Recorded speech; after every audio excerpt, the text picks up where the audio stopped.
ഇന്ന് പേപ്പർ 2 തന്നെ നമ്മൾ അഭിനവ് ഏകാംഗിയിൽ ഒരു 4 ഏകാംഗി പഠിച്ചു. അതേപോലെ ഒരു നാടകം, ഒരു മുഴുനീള നാടകം നമുക്ക് പഠിക്കാനുണ്ട്. ആഷാഢ് കാ ഏക് ദിൻ. അത് വായിച്ച് ഓഡിയോ ഇട്ടിട്ടുണ്ട്. അത് കേട്ട് കഴിഞ്ഞിട്ട് അതിൻ്റെ ഒരു സമ്മറിയാണ് ഇത് അവിടെ കൊടുത്തേക്കുന്നത്. ഈ സമ്മറി നന്നായിട്ട് വായിച്ച് മനസ്സിലാക്കിയാലും നിങ്ങൾക്ക് ഏറെക്കുറെ ചോദ്യങ്ങളൊക്കെ എഴുതാൻ സാധിക്കും. ഇത് നിറയെ ചോദ്യങ്ങളുള്ള ഒരു ബുക്കാണ്. പക്ഷെ അതിൽ കുറേയൊക്കെ നിങ്ങൾക്ക് സ്വന്തമായിട്ട് എഴുതാൻ സാധിക്കും, കഥ നന്നായിട്ട് മനസ്സിലാക്കിയാൽ. ആഷാഢ് കാ ഏക് ദിൻ, ആഷാഢത്തിലെ ഒരു ദിവസം. മഴക്കാലം നല്ലോണം നമ്മൾ കർക്കിടകം എന്നൊക്കെ പറയില്ലേ, ആ കർക്കിടക മാസത്തിലെ ഒരു ദിവസം എന്ന് വേണമെങ്കിൽ പറയാം. മോഹൻ രാകേഷ്. ആദ്യം നമുക്ക് ലേഖകനെ പറ്റി പറയാം. അദ്ദേഹം ജനിച്ചത് ജന്മ സൻ 1925 में, മൃത്യു സൻ 1972 में. ഇനി ലേഖകനെ പറ്റി ഒന്ന് നോക്കിയാൽ കഹാനി, ഉപന്യാസ്, नाटक तथा यात्रा विवरण के सफल लेखक के रूप में मोहन राकेश प्रसिद्ध है. കഥ, നോവൽ, നാടകം, യാത്രാവിവരണം ഇതിൻ്റെയൊക്കെ വളരെ ഉജ്ജ്വലമായിട്ടുള്ള ലേഖകൻ, അല്ലെങ്കിൽ ഇതിലൊക്കെ ഏറ്റവും മിടുക്കനായിട്ടുള്ള ഒരു ലേഖകനായിട്ട് മോഹൻ രാകേഷ് പ്രസിദ്ധനാണ്. ഈ മേഖലയിലൊക്കെ അദ്ദേഹം മിടുക്ക് കാട്ടിയിട്ടുണ്ട്. കഥാരംഗത്ത്, നോവൽ രംഗത്ത്, നാടകരംഗത്ത്, യാത്രാവിവരണ രംഗത്തൊക്കെ. ഉൻകാ ജന്മ പഞ്ചാബ് പ്രാന്ത് കെ അമൃതസർ നഗർ മേ ഹുവാ താ. അദ്ദേഹം ജനിച്ചത് പഞ്ചാബ് നഗരത്തിൽ ആയിരുന്നു. പഞ്ചാബ് സ്റ്റേറ്റിലെ അമൃതസർ നഗരത്തിലായിരുന്നു അദ്ദേഹം ജനിച്ചത്. ഉൻകി ശിക്ഷ ലാഹോർ മേ ഹുയി. അദ്ദേഹത്തിൻ്റെ വിദ്യാഭ്യാസം ലാഹോറിൽ ആയിരുന്നു. യഹാം സെ ഉन्होंने शास्त्री के अतिरिक्त हिंदी तथा संस्कृत में MA की परीक्षाएं उत्तीर्ण हुई. അവിടെ നിന്ന് അദ്ദേഹം ശാസ്ത്രി പരീക്ഷ, അത് സാൻസ്ക്രിറ്റിലുള്ള BA ഈക്വലായിട്ടുള്ള ഒരു പരീക്ഷയാണ് ശാസ്ത്രി എക്സാം. അതിനു പുറമെ ഹിന്ദിയും സംസ്കൃതത്തിലും ഒക്കെ അദ്ദേഹം എന്ത് ചെയ്തു, MA പരീക്ഷ പാസ്സായി. ഉन्होंने സാഹിത്യ ജീവൻ കാ ആരംഭ കാവ്യസൃജൻ സേ കിയ. അദ്ദേഹത്തിൻ്റെ സാഹിത്യ ജീവിതം ആരംഭിച്ചത് കാവ്യസൃഷ്ടിയിലൂടെ ആയിരുന്നു. കവിതകളായിരുന്നു അദ്ദേഹം ആദ്യമൊക്കെ എഴുതിയത്. यशपाल और उपेंद्रनाथ अश्क की तरह मोहन राकेश भी अपनी मातृभाषा पंजाबी के बजाय हिंदी को ही अभिव्यक्ति का माध्यम बनाया और अपनी रचनात्मक प्रतिभा का चमत्कार दिखाया. യശ്പാലിനെ പോലെയും ഉപേന്ദ്രനാഥ് അഷ്കിനെ പോലെയും, രണ്ടുപേരും നോവലിസ്റ്റാണ് കേട്ടോ, ഏകാംഗീകാരന്മാരും ഒക്കെയാണ്. ഇദ്ദേഹം ഏകാംഗീകാരനാണ്, കഥാകൃത്താണ്. അതുപോലെ യശ്പാൽ നോവലിസ്റ്റാണ്, കഥാകൃത്താണ്. ഇവരെ പോലെ മോഹൻ രാകേഷും തൻ്റെ മാതൃഭാഷ പഞ്ചാബിക്ക് പുറമേ, അദ്ദേഹത്തിൻ്റെ മാതൃഭാഷ പഞ്ചാബിയാണല്ലോ, അതിനു പുറമെ ഹിന്ദി കോഹി അഭിവ്യക്തി കാ മാധ്യമനായ, ഹിന്ദിയെ അദ്ദേഹത്തിൻ്റെ കാര്യങ്ങളൊക്കെ അവതരിപ്പിക്കാനുള്ള മാധ്യമം ആയി, കഥയും ഒക്കെ അവതരിപ്പിക്കാനുള്ള മാധ്യമമാക്കി. അതായത് അദ്ദേഹത്തിൻ്റെ ലേഖനത്തിൻ്റെ മാധ്യമം ഹിന്ദിയായിട്ട് അദ്ദേഹം മാറ്റുകയും അവർ അപ്പനി രചനാത്മക പ്രതിഭാക്ക ചമത്കാർ ദിഖായ, എന്നിട്ട് ഹിന്ദിയിൽ തന്നെ എഴുതി അദ്ദേഹത്തിൻ്റെ പ്രതിഭ വായനക്കാർക്ക് അത്ഭുതമുണ്ടാക്കുന്ന തരത്തിൽ അദ്ദേഹം കാണിച്ചു കൊടുത്തു. ഇൻസാൻ കെ ഖണ്ഡഹർ, നയേ ബാദൽ, ജാൻവർ और जानवर, रोए रेशे आदि कृतियों में उनकी प्रतिनिधि कहानियां संकलित है. അദ്ദേഹത്തിൻ്റെ കുറച്ച് പ്രധാനപ്പെട്ട കഥകളുടെ കളക്ഷനാണ് ഏതൊക്കെ? ഇൻസാൻ കെ ഖണ്ഡഹാർ, നയേ ബാദൽ, ജാൻവർ और जानवर, रोए रेशे, ഇതൊക്കെയാണ് അദ്ദേഹത്തിൻ്റെ പ്രധാനപ്പെട്ട കഥാ കളക്ഷൻസ്.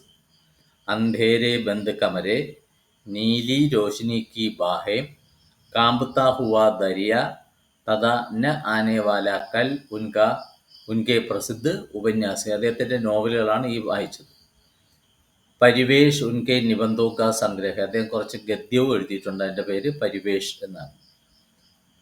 ആഖിരി ചട്ടാൻമേം യാത്രാ വിവരൺ ഹെ. അദ്ദേഹത്തിൻ്റെ ആഖിരി ചട്ടാൻ എന്നുള്ള കൃതിയിൽ യാത്രാ വിവരണം കൊടുത്തിട്ടുണ്ട്.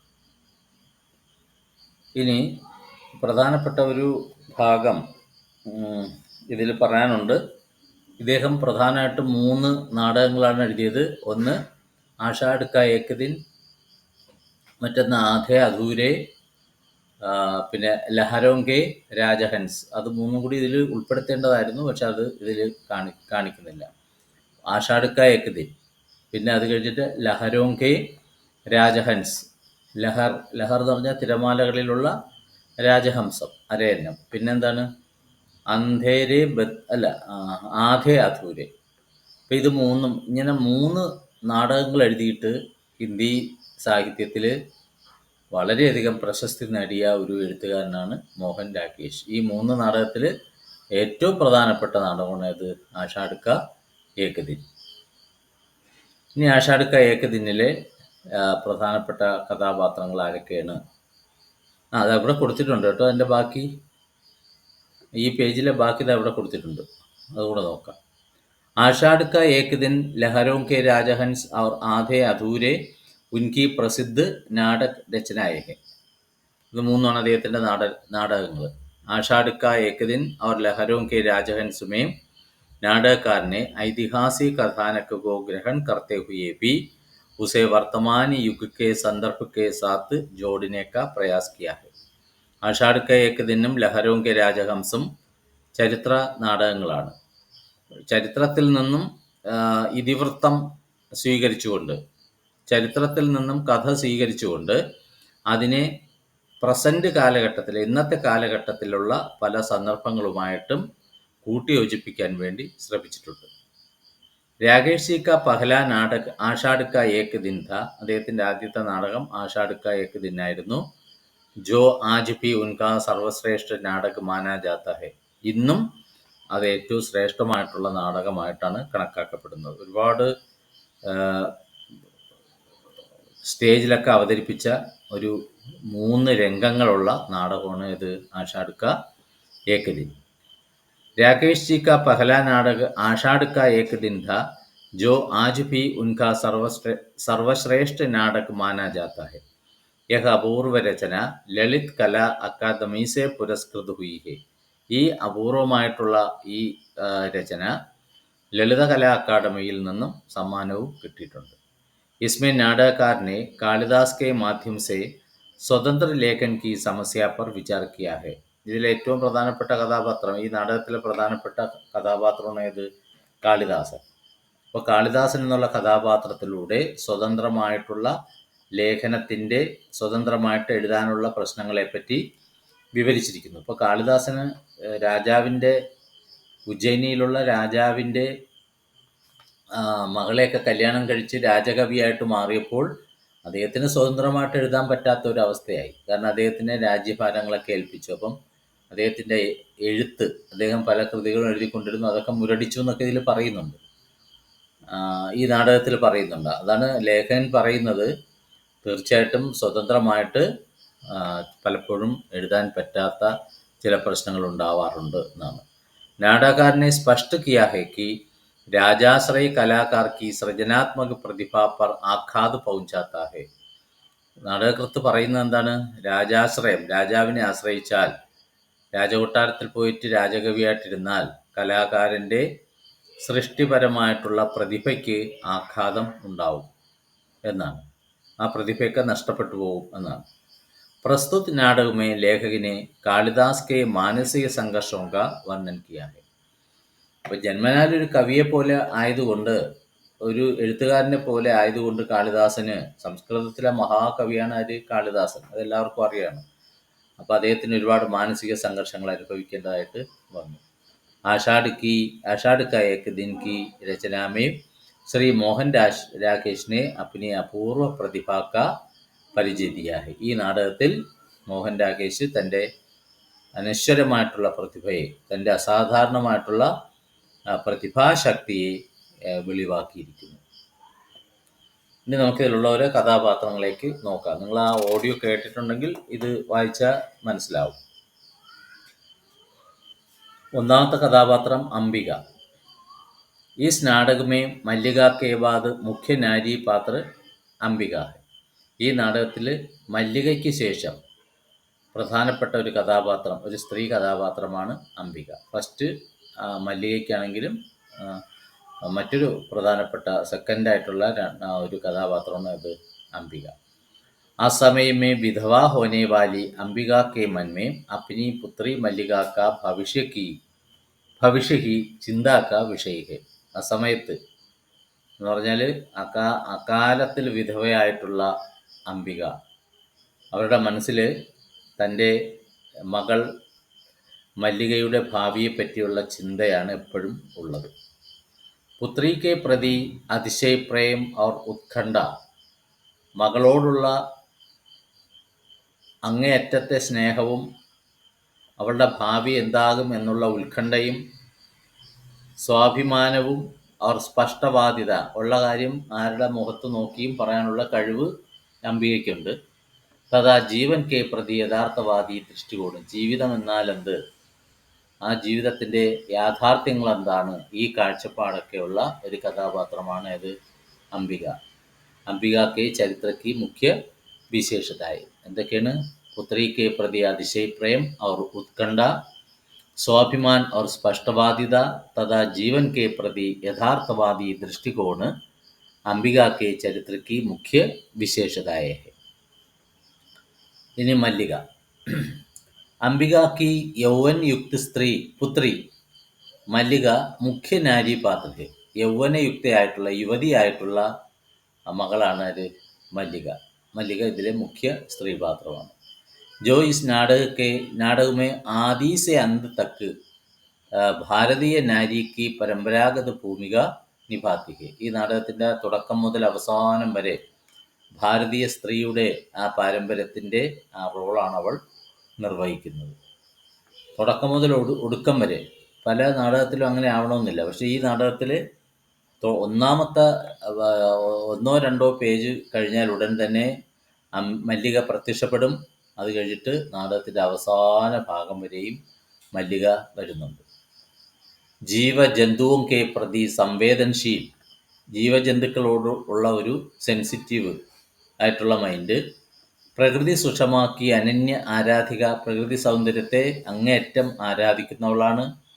കവി കാളിദാസ് കി പ്രേയസി, കവി കാളിദാസൻ്റെ പ്രേയസിയാണ് അവൾ. കവി കാളിദാസൻ ഇവളെ പ്രേമിക്കുകയാണ്, കാമുകിയാണ് കേട്ടോ. വിരഹ് വിമർദിത എന്ന് പറഞ്ഞാൽ എന്താർത്ഥം? വിരഹം കൊണ്ട് അടിമയായിട്ടുള്ളവളാണ് എന്ന് പറഞ്ഞാൽ എപ്പോഴും വിരഹ ദുഃഖം അനുഭവിക്കുന്നവളാണ്. അതിന് കാരണങ്ങൾ പറയുന്നുണ്ട് ഇതിൽ. വിലോം കി പത്നി, അവസാനം കാളിദാസനാൽ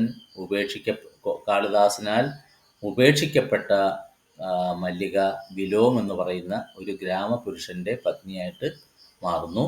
അവർ അന്തുമേയും ഏക്ക് മാതാ കെ രൂപമേയും മല്ലിക കാ ചിത്രം ഹുവാ. അവസാനം ഒരു അമ്മയുടെ രൂപത്തിൽ മല്ലികയെ ഇതിൽ ചിത്രീകരിച്ചിരിക്കുന്നു. അടുത്ത മൂന്നാമത്തെ കാളിദാസ്. കവി കാളിദാസ് നാടക നായക് और കഥാവസ്തു का കേന്ദ്ര ബിന്ദു ഹി. നാടകത്തിൻ്റെ നായകനാണ് കാളിദാസൻ, കവി കാളിദാസൻ. അഭിജ്ഞാനശാകുന്തളം മറ്റൊക്കെ എഴുതിയിട്ടുള്ള സംസ്കൃത കവി കാളിദാസൻ. അഭിജ്ഞാനശാകുന്തളം, മേഘദൂതം, മാളവികാഗ്നിമിത്രം അല്ലേ, ഇതൊക്കെ എഴുതിയിട്ടുള്ള സംസ്കൃത പണ്ഡിതനാണ് അതിൽ കാളിദാസ്. അദ്ദേഹമാണ് ഇതിലെ കേന്ദ്രബിന്ദുവും നായകനും. അടുത്ത ദന്തുൽ. ഈസ് നാടക കാ ഏക്ക് അപ്രധാൻ പാത്ര ഹെ, പ്രധാനപ്പെട്ട കഥാപാത്രം അല്ല അയാൾ. വഹ് ഉജ്ജയിനി കാ രാജകർമ്മചാരി ഹെ, അയാൾ ഉജ്ജയിനിയിലുള്ള ഒരു രാജകർമ്മചാരിയാണ്. ഉജ്ജയിനിയിൽ നിന്നും രാജാവിൻ്റെ ഒരാളായിട്ട് അവിടെ വന്നിരിക്കുകയാണ്. ജിസ്കോ കോയി മഹത്വപൂർണ്ണ ഭൂമിക ഇസ് നാടകമേ നഹി ഹെ, അയാൾക്ക് അത്ര പ്രധാനപ്പെട്ട ഒരു റോളൊന്നും ഈ നാടകത്തിൽ ഇല്ല എന്നുള്ളതാണ്. അടുത്ത കഥാപാത്രം മാതുലാണ്. മാതുൽ എന്ന് പറഞ്ഞാൽ വാക്കിൻ്റെ അർത്ഥം അമ്മാവൻ എന്നാണ്. ഏക കവി ഹെ, മാതുൽ ഒരു കവിയാണ്. കാളിദാസ് മാതുൽ കാ ഭഗീരഥ് ഹെ, കാളിദാസൻ മാതുലൻ്റെ മരുമകനാണ്, പെങ്ങളുടെ മകൻ. അതാണ്, അല്ലാതെ മാതുലിൻ്റെ മകളെ കല്യാണം കഴിച്ച ആളെന്നുള്ള അർത്ഥത്തിൽ എടുക്കരുത് കേട്ടോ. नाटक के आरंभ में एक स्वाभिमानी സഹൃദയ വ്യക്തി के रूप में उसका ചിത്രം हुआ है. നാടകത്തിൻ്റെ തുടക്കത്തിൽ ഒന്നാം രംഗത്തിലൊക്കെ ഒരു ആത്മാഭിമാനിയായ സഹൃദയനായിട്ടുള്ള സരസനായിട്ടുള്ള ഒരു വ്യക്തിയുടെ രൂപത്തിലാണ് അയാളെ ചിത്രീകരിച്ചിരിക്കുന്നത് തുടക്കത്തിൽ. बाद में उसके चरित्र में नाटककार ने अस्थिरता और चंचल वृत्ति का समावेश करके यह स्पष्ट किया है कि മാനവ മൻ പരിസ്ഥിതിയോങ്കി സൃഷ്ടി. പിന്നീട് ഇയാളുടെ മനോഭാവങ്ങളൊക്കെ മാറുന്നുണ്ട്. ആദ്യം ഇയാൾ നല്ല ആത്മാഭിമാനിയാണ്, സഹൃദയനാണ്, സരസനാണ്, ഒക്കെ ശരിയാണ്. പക്ഷെ പിന്നീട് അയാളുടെ മട്ടും ഭാവമൊക്കെ മാറുകയാണ്. കാരണം കാളിദാസന് രാജകവിയായിട്ട് സ്ഥാനം കിട്ടിയപ്പോൾ മാതുലും കൂടി അവിടെ പോയി താമസിക്കുകയാണ്. അപ്പോൾ അയാൾ ഞാൻ രാജാവിൻ്റെ വലിയൊരാളാണ് എന്നുള്ള ഭാവത്തിലൊക്കെ അയാൾ പിന്നെ നടക്കാൻ തുടങ്ങി. അയാളുടെ സ്വഭാവത്തിൽ ബാദുമേം ഉസ്കെ ചരിത്രമേം നാടകക്കാരനെ അസ്ഥിരത, അയാളുടെ സ്വഭാവത്തിലൊരു അസ്ഥിരത കടന്നുകൂടി. പിന്നെ അതുപോലെ ചഞ്ചൽ വൃത്തി എന്ന് പറഞ്ഞാൽ മനസ്സൊരിടത്ത് നിൽക്കാത്ത ഒരാൾ. അതിനെയൊക്കെ ഈ രണ്ട് ദുർഗുണങ്ങളാണ് അല്ലേ, അത് രണ്ടും അയാളുടെ ക്യാരക്ടറിൽ ഉൾപ്പെടുത്തിക്കൊണ്ട് ഏക സ്പഷ്ട കിയാ ഹെ കി മാനവ മൻ പരിസ്ഥിതിയോങ്കി സൃഷ്ടി. മനുഷ്യ മനസ്സ് സാഹചര്യങ്ങളുടെ സൃഷ്ടിയാണ് എന്ന് വ്യക്തമാക്കിയിരിക്കുക. രാജാശ്രയത്തിൽ പോയി താമസിച്ചത് കൊണ്ട് ആ സാഹചര്യം കൊണ്ടാണ് ഇയാളുടെ മനസ്സിന് മാറ്റങ്ങൾ ഉണ്ടായത്. അതാണ്.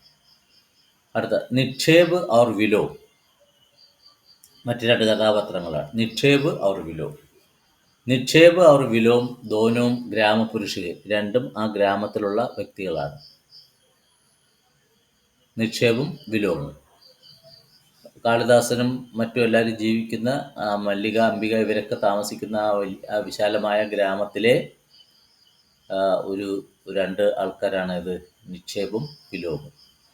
और उसी ग्राम के निवासी है जहाँ अंबिका और कालिदास रहते हैं. അംബികയും കാളിദാസും ഒക്കെ ജീവിക്കുന്ന ആ ഗ്രാമത്തിലാണ് ഇവരും ജീവിക്കുന്നത്. നിക്ഷേപ് और विलोम के चरित्र में कोई साम्य नहीं है. നിക്ഷേപിൻ്റെയും വിലോമിൻ്റെയും സ്വഭാവത്തിന് തമ്മിൽ യാതൊരു സാമ്യതയും ഇല്ല. നിക്ഷേപ് കവി കാളിദാസ് കാ ഹിതൈഷി ഹെ. നിക്ഷേപ് എപ്പോഴും കാളിദാസൻ്റെ വെൽവിഷറാണ്. കാളിദാസൻ എപ്പോഴും നന്മ വരണേ എന്ന് ആഗ്രഹിക്കുന്ന ആളാണ് ആര്, നിക്ഷേപ്. പക്ഷേ വിലോം എന്നുള്ള ആ വാക്കിൻ്റെ അർത്ഥം തന്നെ ഓപ്പോസിറ്റാണ്. ഇതിന് ഓപ്പോസിറ്റാണ് ആര്, നമ്മുടെ വിലോം എന്നുള്ള കഥാപാത്രം.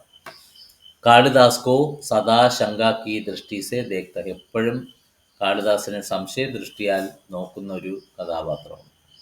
വിലോം കാളിദാസ് കെ വ്യവഹാരവും കി ആലോചന കർത്താ ഹെ. വിലോം ഇടയ്ക്കിടയ്ക്ക് കാളിദാസിൻ്റെ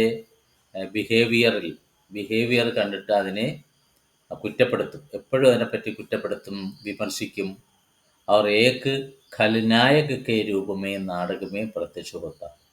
ഒരു വില്ലൻ ടൈപ്പ് കഥാപാത്രമായിട്ട് ഈ നാടകത്തിൽ പ്രത്യക്ഷപ്പെടുന്നു. അപ്പം നമ്മുടെ നായകനായിട്ടുള്ള കാളിദാസൻ്റെ പ്രതിദ്വന്ദിയാണ് ആര്, എതിരായിട്ട് നിൽക്കുന്ന കഥാപാത്രമാണ് ആര്, വിലോം. അതുകൊണ്ടാണ് നമുക്ക് ഒരു ഖലനായകൻ്റെ ഒരു ചെറിയ രൂപം, ഒരു ചെറിയ പതിപ്പായിട്ട് ഇയാളെ കണക്കാക്കാൻ പറ്റും. അടുത്ത രണ്ട് കഥാപാത്രം രംഗിണി ഔർ സംഗിണി. രംഗിണി और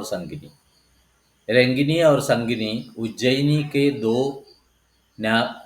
നാഗരി യുവതിയാ ഹെ. ഉജ്ജയിനിയിലുള്ള രണ്ട് നഗര യുവതികളാണ് രംഗിണിയും സംഗിനിയും. ജോ ഇസ് നാടകക്കെ അപ്രധാൻ പാത്ര ഹെ. ഇവർ രണ്ടുപേരും ഈ നാടകത്തിലെ അപ്രധാനമായിട്ടുള്ള ഒരു കഥാപാത്രമാണ്. അടുത്ത അനുസ്വാർ ഔർ അനുനാസിക്. മറ്റു രണ്ട് കഥാപാത്രങ്ങളാണ്. അനുസ്വാർ ഔർ അനുനാസിക് ഉജ്ജയിനി രാജ്യക്കെ അധികാരി ഹെ. ഉജ്ജയിനി രാജ്യത്തിലെ രണ്ട് ഉദ്യോഗസ്ഥരാണ് അനുസ്വാരും അനുനാസികും. ഉജ്ജയിനി രാജ്യക്കെ അധികാരി ഹെ ജോ ഇസ് നാടകമേക്കെ അപ്രധാൻ പാത്ര ഹെ. പക്ഷെ അവർക്ക് വലിയ റോളൊന്നും ഈ നാടകത്തിൽ ഇല്ല. അടുത്ത പ്രിയങ്കു മഞ്ചരി. പ്രിയങ്കു മഞ്ചരി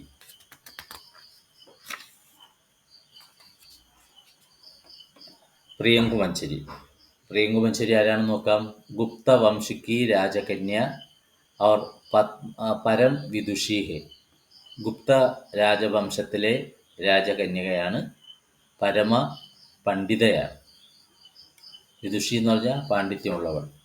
കാളിദാസ് കി പത്നി പ്രിയങ്കുമഞ്ചരി ജിത്തനി മൻ കി കോമൾ ഹേ ഉത്തനി ഹി ഹൃദയ കി ഉദാരുപി ഹേ.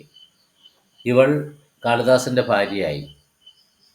അങ്ങനെയുള്ള പ്രിയങ്കുമഞ്ചരി എത്രത്തോളം കോമളമായിട്ടുള്ള മനസ്സിൻ്റെ ഉടമയാണോ അത്രത്തോളം ഹൃദയം കൊണ്ട് ഉദാരമതിയുമാണ്. ഉദാര, മറ്റുള്ളവരോട് സിമ്പതി, പിന്നെ അനുകമ്പയും മറ്റുമൊക്കെ കാണിക്കുന്ന ഒരു സ്ത്രീയാണ്, ഒരു രാജകുമാരിയാണ്.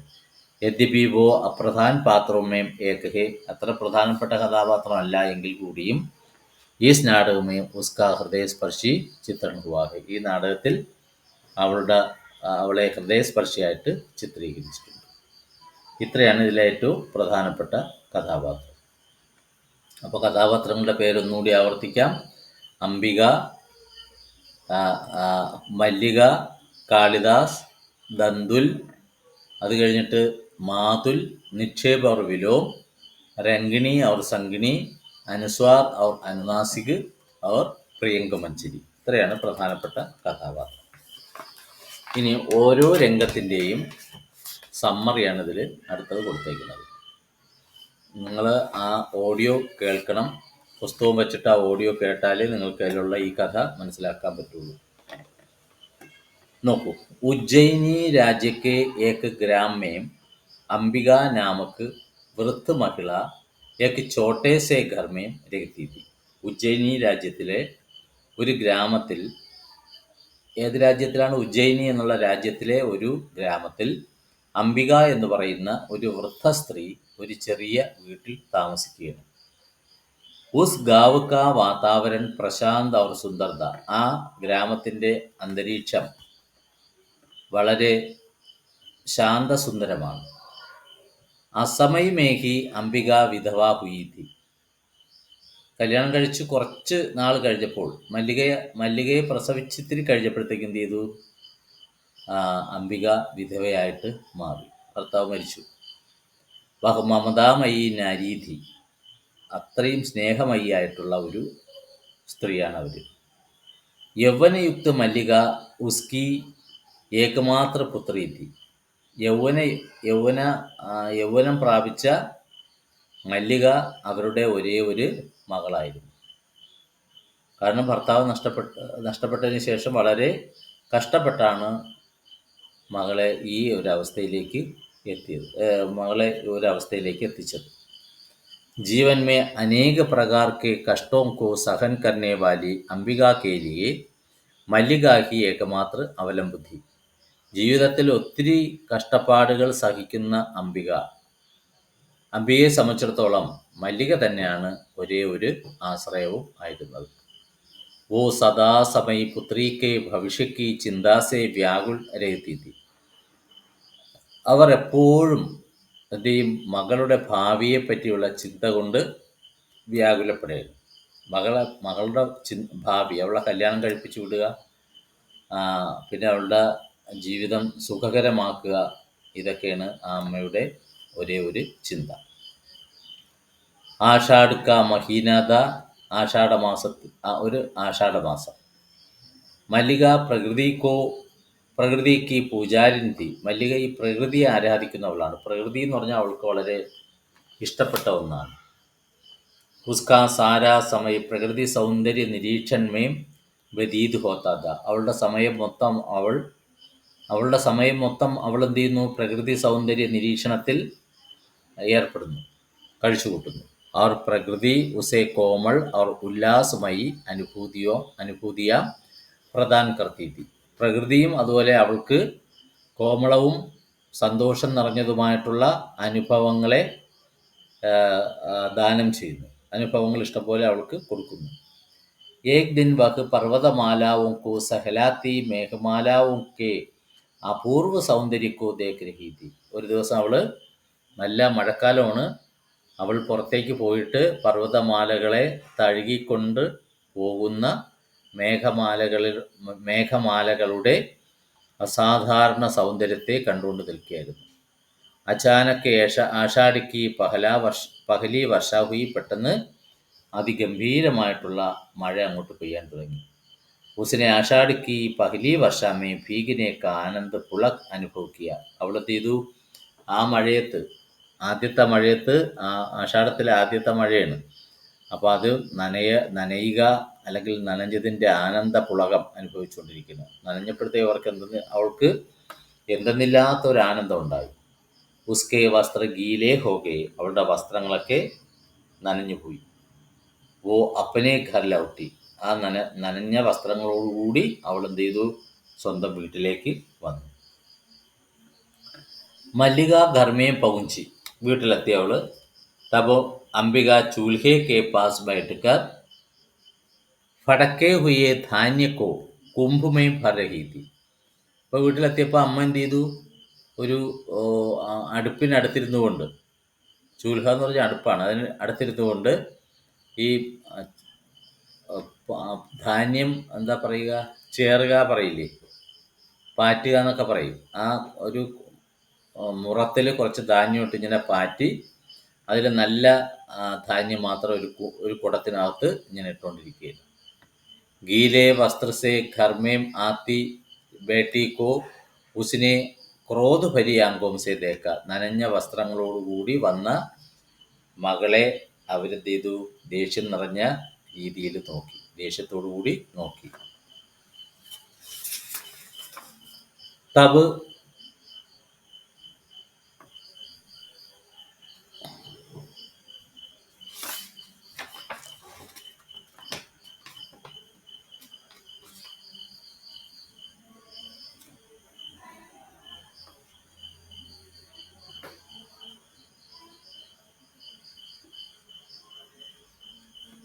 ഇത് കഴിഞ്ഞിട്ട് അടുത്തത് ഈ ഭാഗത്താണ് വരിക കേട്ടോ.